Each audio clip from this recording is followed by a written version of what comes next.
and lovely. I can't imagine you in that state, so to speak. But in your book, and I've been dying for you to tell me this, like personally, but you talk about a little incident where you woke up somewhere where you weren't expecting. Can you, for those that haven't read it yet, can you tell us a little bit about that?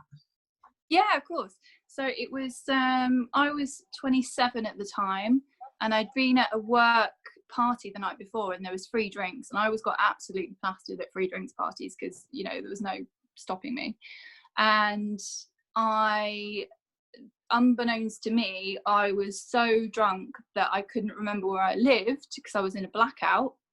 And to be fair, I'd only just moved there, but still, you kind of know where you live. And so my work friends left me on Brixton Hill to make my own way home because I couldn't remember what street. And I was stumbling around, and a police officer tried to help me get home. And I told her to F off, which was nice. And so they took me in and arrested me for being drunk and disorderly. And I woke up the next morning, no clue of where I was, absolutely no idea. Like, why am I in a cement room, basically? And tried to open the door. I obviously couldn't get out. And I mean, I can laugh about it now, but it was pretty much the worst moment of my life. And then when they were discharging me, or releasing me, they went to get my belongings, and they were like, hang on a sec, we'll go and get your belongings. And they seemed like they were slightly amused by my belongings, and gave me this evidence bag, this transparent evidence bag, and there was only one thing in it, and it was something I'd never seen before in my life. It was a tiny pink child's hairbrush, and that was it. That was it. No keys, no purse, no phone. I'd had a whole bag, like a bag full of stuff, and I just completely lost it. So that was hell. But I continued drinking for another 6 years. I thought it was free drinks parties that were to blame, so I stopped going to those, but continued drinking. It just goes to show how deep denial goes, and how much people will fight to hang on to their drinking if they're addicted to it. Yeah. Did you ever find your stuff? No.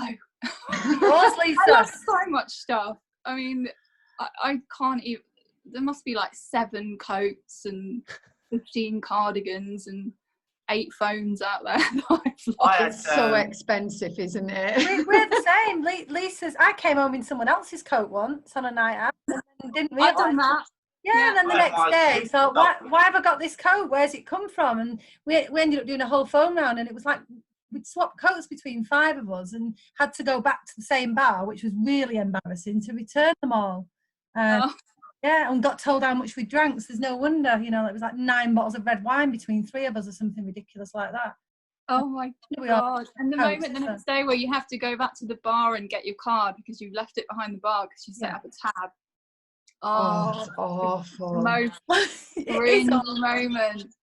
I had my shoes stolen once. I fell asleep, and when I woke up, someone had nicked my shoes. I mean, really? It's got to be his teeth, I'm afraid. Yeah. If you want to know about Dave's teeth, have a listen to his episode on our podcast, because that had me. I actually fell off my bed laughing about that one. It's all in the book. What?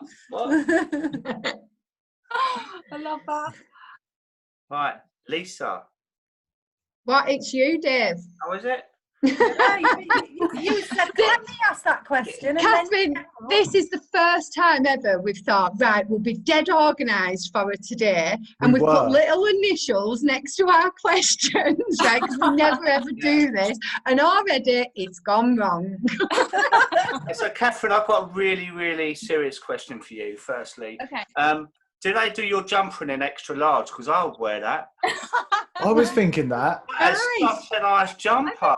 They might do, you know, it's from Hush, but I don't know whether they still have it. This was a while ago, but my wife would go mad on that jumper. It's so nice. Now, the question I got is, we always get asked about moderation. Did you ever try and moderate yourself?